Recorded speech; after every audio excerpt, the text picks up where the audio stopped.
vamos a comenzar con este tema, que son patologías del recto y ano.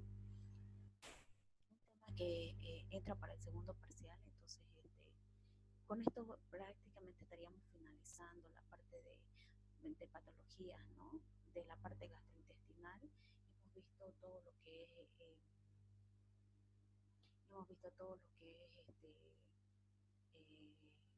patologías del intestino delgado, patologías del intestino grueso, y justamente nos tocaba recto y ano. Entonces con esto 14 temas que entrarían al segundo parcial, perdón, la segunda evaluación. Entonces es un tema cortito que lo vamos a revisar. Y las siguientes 3 clases vamos a ver patologías de hepática, pancreática. Disculpe, doctora. Vesícula biliar y vías biliares, ¿sí? Se le escucha muy bajito. Muy bajito, ahí se escucha. Un poquito más fuerte. A ver, ya. Ahí. Ahora sí. Ahora sí. Sí, ahora. ¿Está ¿Sí? bien o está muy fuerte ahí? No, está bien, ¿no? Ya, listo. Entonces ahí, ya. Entonces vamos a ver patologías de recto y ano, ¿ok? Vamos a comenzar de una vez para no retrasarnos.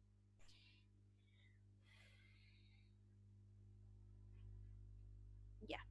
Vamos a recordar un poquito sobre la anatomía del recto y ano. Ya, la parte del recto y ano es la terminación o la finalización del tracto gastrointestinal. Anatómicamente, este es el conducto final de todo el tubo digestivo, ¿no? Gastrointestinal. El recto mide aproximadamente 15 centímetros de longitud, 5 centímetros de diámetro, y el ano, que en realidad es un esfínter anal, mide aproximadamente 5 centímetros de longitud. Doctora. ¿Sí? La escucho un poquito muy bajito. Sigue estando muy Sí, bajo. doctora, se escucha un poco más bajito. Ahí sí. Más o menos. Ahora más. ¿Ahí se escucha bien o no se escucha bien? Ahora sí. Se escucha así normal. Ahora sí. Ya. Está bien, ¿no es verdad? Ahí se escucha mejor. Ya. Ahí se escucha bien. Ya, ok, entonces continuemos con patologías de recto y ano. Como les decía, este es un conducto final, terminación del sistema gastrointestinal. El recto mide aproximadamente 15 centímetros, el ano mide aproximadamente 5 centímetros de longitud o 3 centímetros de diámetro. El recto está dado por unos válvulas, que son las válvulas de Houston. Son estas las válvulas de Houston. ¿Ya? Las válvulas de Houston que dan la característica elongada a las heces fecales, y bueno, no, es por la misma coparticipación del recto. En el ano también tenemos unas pequeñas columnas anales, ¿ya? Estas válvulas anales también conocidas, estas válvulas anales van a llegar a formar parte del esfínter anal, y por ende va a ser el encargado, la parte interna que va a estar recubierta de músculo liso y la parte externa de un músculo estriado. Por ende, nosotros podemos contener el esfínter anal, ¿ya? Ok. Anatómicamente está constituido también por 4 capas: la capa mucosa interna, la capa submucosa, que es el tejido celular subcutáneo, la capa muscular, que se caracteriza por ser un músculo liso, y la capa serosa o la más externa, que es la que recubre toda la parte del recto llano, ¿ya? A la vez está delimitada por un piso o un diagrama pélvico, que es netamente muscular. Tenemos dentro de esto el pubo rectal, el pubo coccigio, el iliococcigio y la parte del coxis, que llegan a formar parte del diafragma o del diagrama pélvico. El recto y la parte del ano están irrigadas por la arteria rectal superior.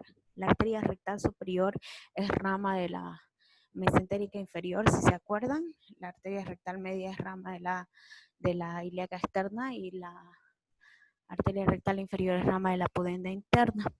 Entonces, es así como se da la irrigación.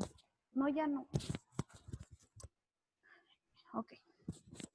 Entonces, es así. ¿Cuál es la función del recto y ano? Su función es la regulación de la defecación y mantener la continencia anal, ¿no es verdad? Es la que va a estar regulando la defecación. Dentro de esta vamos a ver los distintos tipos de patologías. He tratado de resumirlo lo más posible, porque en realidad es un tema bastante extenso y largo. Pero vamos a ver las patologías más frecuentes de recto y ano. En esta vamos a ver el prolapso rectal. El prolapso rectal constituye en esencia una invaginación de todo el espesor del recto. Prácticamente es la salida del recto. A eso conocemos como prolapso rectal. Unos 7.5 centímetros por encima de la línea pectínea y puede extenderse más allá del margen anal. Como están viendo en la imagen, ese es el prolapso rectal. Salida de todo el recto por la parte o por el esfínter anal. ¿Cuáles son los factores o cuál es la etiología para que se dé este tipo de patología? Normalmente se da en las mujeres mayores de 50 años o más, que corren un riesgo 6 veces mayor de padecer un prolapso rectal que los hombres. Ya estas porque tienen mayores esfuerzos, peor aquellas mujeres que han tenido varios partos, no solamente tienen un descenso o un prolapso del recto, sino muchas veces tienen descenso de vejiga, descenso del uterino. Entonces son las complicaciones que muchas veces lleva por un esfuerzo físico aumentado en el momento del parto, mujeres que todo el tiempo están constipadas, crónicas, ¿no? La incidencia máxima es a la 7ª década y el 35% se da en pacientes nulíparas. En pacientes hombres con trastorno psiquiátrico, el estreñimiento crónico es otro factor de riesgo para que pueda darse este tipo de patología. Los síntomas. ¿Cuáles son los síntomas? Muy pocos pacientes presentan diarrea, pero, siempre. Entonces, ¿por qué se prolapsan, doctora? Todo proceso inflamatorio, en este caso estamos hablando del estreñimiento y la diarrea, producen un proceso inflamatorio en esta zona. ¿Ya? Entonces, no quiere decir que porque tenga diarrea no va a tener prolapso. ¿Ya? Entonces, como les digo, el 15% puede llegar a manifestar diarrea y la incontinencia fecal va de un 50 al 75% de los casos. A menudo el prolapso aparece con la defecación o los esfuerzos abdominales y luego se reduce espontáneamente, ¿ya? ¿Qué quiere decir eso? El paciente está en su casa, entra al baño, defeca, hace un esfuerzo físico bastante fuerte y se sale parte del recto, ¿no es verdad? Se sale, ese es prolapso rectal. La misma persona a veces ya se conoce, se vuelve a introducir, entonces se reduce espontáneamente. Cuando no puede reducirse, acuden al hospital, ¿no? Y a través de maniobras nosotros hacemos la reducción, ¿ya? Hacemos la reducción manual con un poquito de lidocaína, gel, vaselina, ayuda a volver a introducir. Si con el tiempo muchas veces se prolapsa este recto, o sea, constantemente se prolapsa, entonces ya hay que emitir una conducta quirúrgica para hacer un levantamiento de todo este esfínter anal. ¿Listo? ¿Cómo hacemos el diagnóstico? El diagnóstico lo hacemos a través de la anamnesis, el examen físico, le preguntamos al paciente cuánto tiempo lleva constipado, qué patologías adyacentes tiene megacolon gástrico, enfermedad diverticular, algunos pueden ir asociados con ese tipo de patologías, ¿ya? Podemos hacer una defecografía o mayormente yo indico una rectosigmoidoscopía, ¿ya? O una colonoscopía, que ya ustedes ya lo conocen, este estudio prácticamente se introduce el endoscopio y se logra visualizar zonas de dilataciones o zonas que tengan algún tipo de patología dentro del colon, ¿ya? Así como están viendo aquí en la imagen. Ahora, ¿qué otros trastornos vamos a ver en el recto y ano? Trastornos benignos comunes, ¿ya? ¿Qué otros trastornos? Vamos a ver las hemorroides, las fisuras anales, las fisuras anales, la supuración anorrectal y la fístula anal y la enfermedad pilonidal. Vamos a repasar cada una de estas, los trastornos benignos y las hemorroides, ya que son patologías bastante comunes que tal vez lo van a ver incluso en la familia. Tenemos las hemorroides.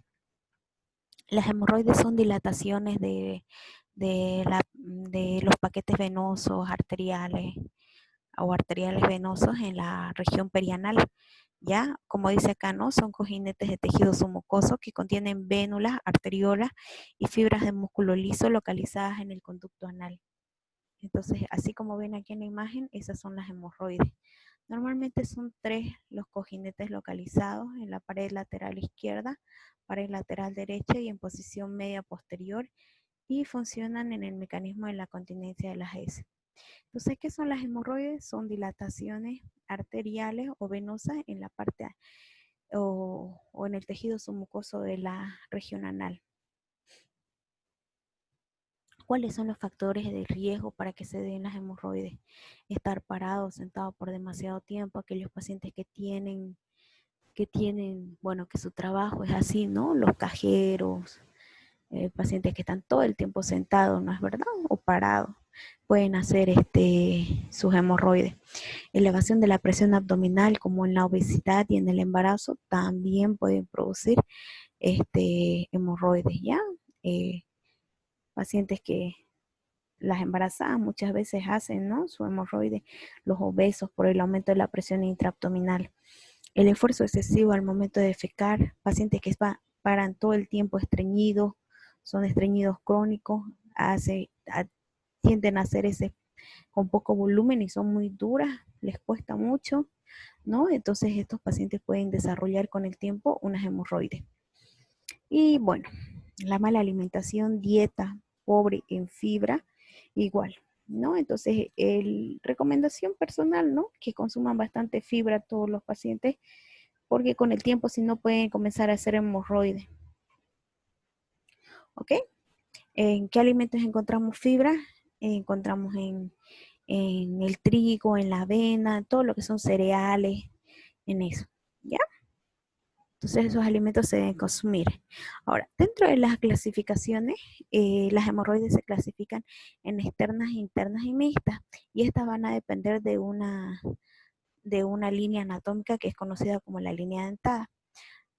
Por encima de la línea dentada son internas, por debajo de la línea dentada son externas. Y si hay por encima y por debajo de la línea dentada, son mixtas, ¿ya? Las hemorroides externas, como dice aquí, se hallan en el punto distal en relación con la línea dentada y están cubiertas por el anodermo. Las hemorroides internas son aquellas que se sitúan en los 2/3 superiores del conducto anal óseo y o sea que se hallan cerca de la línea dentada, ¿ya? Están recubiertas por mucosa anorrectal insensible. Y las hemorroides mixtas, que son las hemorroides que tienen de ambos elementos, tanto interno como externo. Vuelvo a repetirles,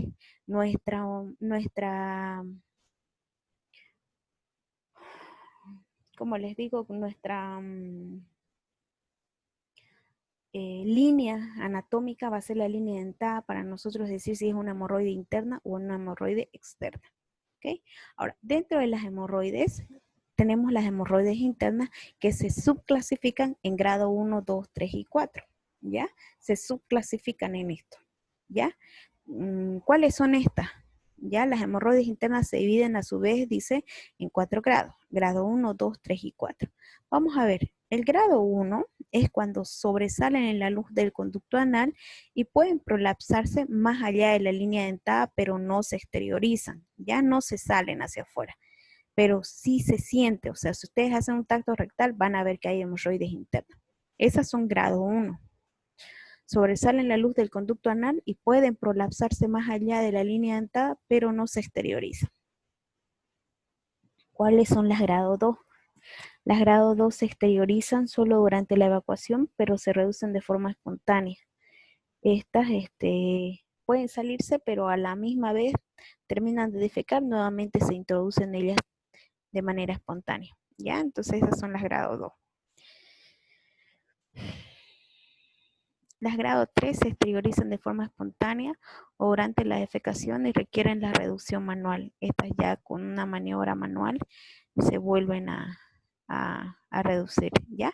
Las hemorroides internas grado 3, en estas tomen en cuenta que hay que hacer una reducción o introducción manual, quiere decir la persona con alguna maniobra manual vuelve a introducir estas hemorroides. Hay una sensación de pequeños bultos colgando en el exterior del ano. Y por último tenemos las grado 4. Las grado 4 se encuentran prolapsadas de forma permanente y no se pueden reducir manualmente. Estas ya no se reducen, se quedan afuera. Como están viendo aquí en la imagen, estas hemorroides prácticamente quedan así, aquí afuera, como unos bultitos. Algunas cambian de color y comienzan a necrosarse con el tiempo, ¿ya? Estas pueden llegar a ser bastante grandes y permanecer fuera del ano. Ya no se las introduce manualmente y pueden llegar a ser muy dolorosas y molestosas para el paciente. Aquí les hago un resumen de cómo vamos a hacer el manejo y cuál es la clínica que presentan las hemorroides internas, grado 1. En las hemorroides internas grado 1 hay poco sangrado, sin prolapso y no hay dolor, ¿ya? Y pueden tratarse en la casa. Ahorita les voy a decir en qué se basa el tratamiento, ¿ok? Las grado 2, hay sangrado moderado, hay un prolapso reversible automáticamente, hay un dolor moderado con molestia y puede tratarse también en casa, ¿ya? En estos pacientes puede haber ya un sangrado más moderado. A veces cuando se lesionan o están muy inflamadas, hace una defecación y comienza a salir sangre, ¿ya? Rectorragia. En el grado 3, el sangrado es moderado, abundante. El prolapso al hacer esfuerzo se puede introducir de forma manual, dolor de moderado a severo y puede optarse por los tratamientos en casa o procedimientos médicos no quirúrgicos. Ya ahorita les voy a explicar en qué se basa el tratamiento, ya cuando dice médico o quirúrgico. El grado 4, hay sangrado abundante, cualquier roce lo puede detonar y puede haber prolapso permanente. Es imposible introducirla, los dolores son severos y los procedimientos médicos no quirúrgicos o cirugía se puede realizar en estos pacientes. Tenemos las trombosadas que son muy dolorosas, que ya prácticamente son una complicación del grado 4 y son incontenibles, puede haber coágulos de sangre dentro de la hemorroide, son muy peligrosos y se requiere de cirugía. Ahora les digo en qué se basa el tratamiento. El grado 1 y 2, que dice que pueden tratarse en casa, se basa en una indicación alimentaria. ¿Qué hacemos en estos pacientes? Tratamos de reducir en lo posible y lo más el esfuerzo físico o esfuerzo del esfínter anal. ¿Qué quiere decir esto? Le indicamos al paciente que consuma bastante fibra e incluso le damos medicamentos en base de fibra, que son el Fibrasol. Se les da en sobres para que ellos comiencen a consumir. O tranquilamente se le dice al paciente que consuma bastante fibra, bastante cereales, todo lo que son trigo, granola, cereales, ¿no? Eso en el grado 1 y 2. En el grado 3 ya utilizamos medicamentos, por eso dice, puede optarse por un tratamiento en casa, un procedimiento médico no quirúrgico. En el grado 3 utilizamos medicación, además de la indicación de la alimentación con bastante fibra y el Fibrasol. Se le da a los pacientes supositorios de hemorroidil, o también utilizamos el Emorsam. Son medicamentos que ayudan para que estas hemorroides puedan atrofiarse. Entonces, en eso se basa el tratamiento de las hemorroides de tratamiento médico. Colocamos cada noche, ¿no? Le pedimos al paciente que cada noche se coloque esos supositorios, o incluso muchas veces podemos dar tratamiento vía oral con el Emorsam, ya que también viene en tableta, entonces se le da uno o cada 12 horas, incluso pueden consumir, ¿ok? Y las grado 4 ya son, al igual que las trombosadas, ya son de indicación quirúrgica. ¿Ya? También se le puede iniciar con un tratamiento médico dándole supositorio de Hemorsan o hemorroidil cada noche, pero si no mejora con eso, hacemos un tratamiento quirúrgico. ¿En qué se basa el tratamiento quirúrgico? En hacer un procedimiento que se llama hemorroidectomía, es prácticamente retirar la hemorroide con el electrobisturí, pero con, obviamente, el paciente anestesiado, ¿no? Entonces, en el grado 4 y las trombosadas es mejor la medida quirúrgica. ¿Cómo hacemos el diagnóstico, jóvenes? El diagnóstico se basa en la anamnesis, en el examen físico, revisar al paciente, hacer un tacto rectal, una proctosimoidoscopía, revisar o hacer una anoscopía, ¿no? Revisar prácticamente toda la parte interna del, del ano y del recto a través de un anoscopio para ver cuántas y en qué horas está las hemorroides. Bueno, ya les expliqué Doctora, cómo es. ¿Sí? una ¿Sí? pregunta, disculpe. ¿En la hemorroide se realiza el tacto rectal? Sí, se realiza siempre. Ah, ya. Mejor es verlo con la anoscopía, pero igual se realiza el tacto rectal. En todos estos pacientes el tratamiento lo van a hacer con su tacto rectal. Ya obviamente que el tacto rectal tienen que tener mucho cuidado, ¿no? Utilizamos vaselina, utilizamos un poquito de lidocaína porque es doloroso, les duele a los pacientes, es más doloroso. Entonces se ponen vaselina, lidocaína, un poquito, obviamente se ponen guantes en las manos, un poquito de lidocaína y bastante vaselina, y un poquito van metiendo un dedito y ya luego con 2 deditos hacer el tacto rectal y tratar de palpar qué tan inflamadas están las hemorroides, ¿ya? Incluso a veces toca hacer presión, porque a veces comienzan a sangrar las hemorroides y hay que presionarlo. Entonces, por eso se hace el tacto rectal. ¿Listo? Eh, bueno, continuamos. Ahora, tenemos otra patología que también está dentro de las benignas del recto y ano, son la fisura anal. ¿Qué son las fisuras anales? Las fisuras anales, como ustedes están viendo en la imagen, es un desgarro del anodermo en el punto distal con la línea dentada, ¿ya? Eso es la fisura anal, ¿ya? Un desgarro del anodermo en un punto distal con la línea dentada. Ahí estamos viendo las imágenes fíjense cómo se da una fisura anal. Aquí ven en la imagen, fíjense, eso es una fisura anal, un desgarro del anodermo. ¿Por qué motivo se da? ¿Por qué se da la fisura anal? Normalmente pues porque hay habido un traumatismo por el paso de heces muy voluminosas o duras que podrían constituir el factor, ya, por un traumatismo, ya sea heces fecales, pacientes también que qué sé yo, pacientes que practican sexo anal, entonces igual pueden producir fisuras anales, ¿ya? Y también aquellos pacientes que tienen una alimentación inadecuada, baja en fibra, igual. ¿Por qué? Porque no consumen fibra, entonces las heces salen muy duras, muy estreñido el paciente, entonces puede hacer una fisura anal. En cirugía anal previa, cuando ha tenido ya una cirugía, puede haber un desgarro, una fisura anal. En el parto, a veces sucede, jóvenes hacen tanto esfuerzo que prácticamente desgarran parte del periné y muchas veces hacen su fisura anal. O cuando hay un abuso de laxante. Puede haber una disminución del aporte sanguíneo a nivel de la línea media posterior que favorece la isquemia y puede haber una hipertonía del esfínter anal más importante. Vuelvo a mostrarles ahí la imagen de la fisura anal jóvenes. ¿Cuál es el tratamiento?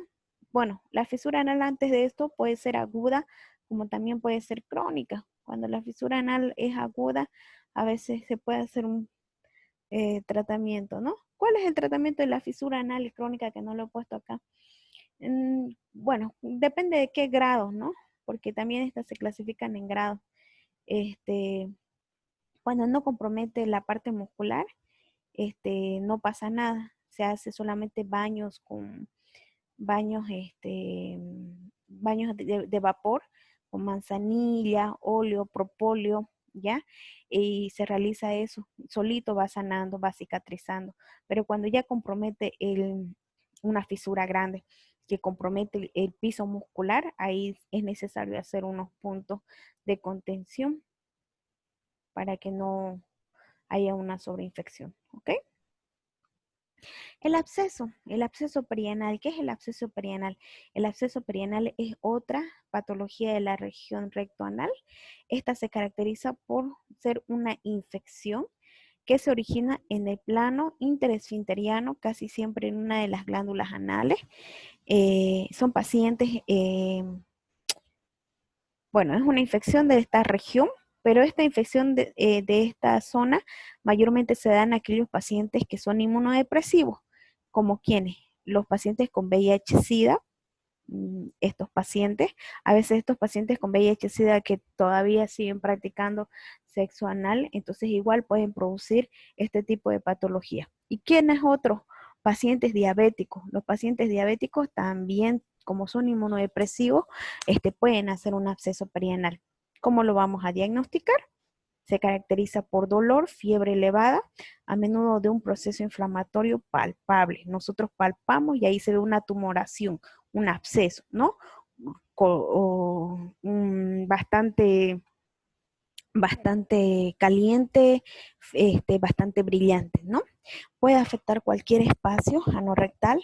La infección puede ocasionar un absceso interesfinteriano simple o extenderse verticalmente hacia arriba o hacia abajo, o un plano horizontal o en un sentido perimetral, dando así diversas presentaciones clínicas, como cuáles, como el absceso perianal interesfinteriano, el isquiorrectal y el del supraelevador.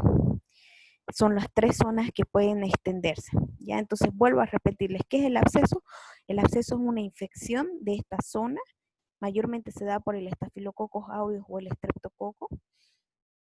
¿Y qué es en realidad el absceso? Es la acumulación de pus, ¿no? Por el proceso inflamatorio que sucede en esta zona. Vamos a encontrar el absceso perianal, que es el más frecuente y da un proceso inflamatorio en piel perianal. Se debe a la propagación vertical descendente de la infección interesfinteriana hacia el borde anal. Puede haber una tumefacción dolorosa, se confunde con una hemorroide externa trombosada, y todo paciente en quien se sospeche un absceso y que no sea evidente el proceso inflamatorio deberá ser examinado bajo sedación o también anestesia general.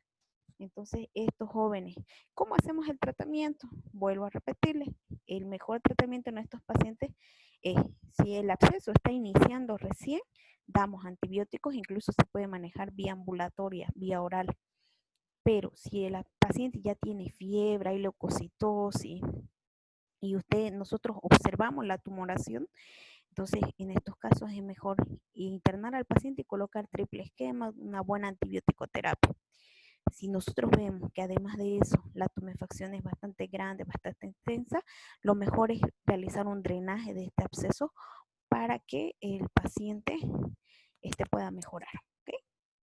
Tenemos las fístulas anorrectales para casi finalizar, jóvenes. ¿Qué son las fístulas anorrectales? Es un trayecto inflamatorio con un orificio secundario externo en la piel perianal y otro primario en la línea dentada en el conducto anal. Se originan de un absceso interesfinteriano. Las fístulas anales pueden aparecer en el mismo episodio agudo de un absceso anorrectal o 6 semanas después de un incidente agudo. En pocas palabras, cuando ha habido un absceso perianal, una de las complicaciones del absceso perianal en la mayoría de los pacientes son las fístulas anorrectales. ¿Qué quiere decir esto? Se llega a formar un trayecto en esa zona de inflamación que va del recto hacia la parte anal, pero fuera del orificio anal, como están viendo aquí en la imagen. Fíjense aquí, ¿no? Entonces ahí fíjense, como esta era la zona inflamatoria del absceso perianal se hizo acá, prácticamente se ve un trayecto perianal, un trayecto anorrectal o recto anal. Fíjense dónde sale aquí, ¿no? Entonces sigue drenando ustedes van a darse cuenta que por ahí sigue saliendo materia fecal por este pequeño trayecto. Entonces, esas son las fístulas anorrectales, pero no solamente sale materia fecal, sino que también se infecta esa zona y pueden seguir haciendo abscesos perianales, pero ya más alejadas de la parte del ano, como ven acá. Miren acá. Entonces acá, ¿no? Hay una fístula anorrectal. Las fístulas anorrectales pueden ser interesfinterianas, transesfinterianas, supraesfinterianas y las extraesfinterianas. Las interesfinterianas son las más frecuentes y el trayecto fistuloso se confina entre los dos esfínteres. Las transesfinterianas conectan el espacio interesfinteriano con la fosa isquiorrectal, perforando el esfínter externo del ano. Y las supraesfinterianas son igual que las transesfinterianas, pero el trayecto fistuloso se curva sobre el esfínter externo y perfora el músculo elevador del ano. Las fístulas extraesfinterianas, el trayecto pasa del recto hacia la piel perianal externamente al complejo esfinteriano. ¿Ok? Una preguntita, doctor, ¿y cuál sería el tipo de esa... Un ratito, un momentito. El tratamiento en estos pacientes, en el caso de las fístulas, normalmente son quirúrgicos, ¿ya? Se coloca una pequeña liga que son se llaman ay, Dios mío, se me fue. Unas pequeñas ligas de comunicación entre estas que se realizan para que puedan desaparecer estos trayectos fistulosos y de esa manera subsanar, y obviamente con antibióticos, lavados consecutivos y también baños de asiento. ¿Listo? Ese es el tratamiento. Ahora sí, preguntas jóvenes. No escuché lo que me decían. La última. ¿Quién me estaba preguntando? ¿Alguien que quiera hacer alguna pregunta sobre el tema? Jóvenes. Hola. ¿Quedó claro? No. Sí. Ya. Entonces, eso con este tema, jóvenes. ¿Ok?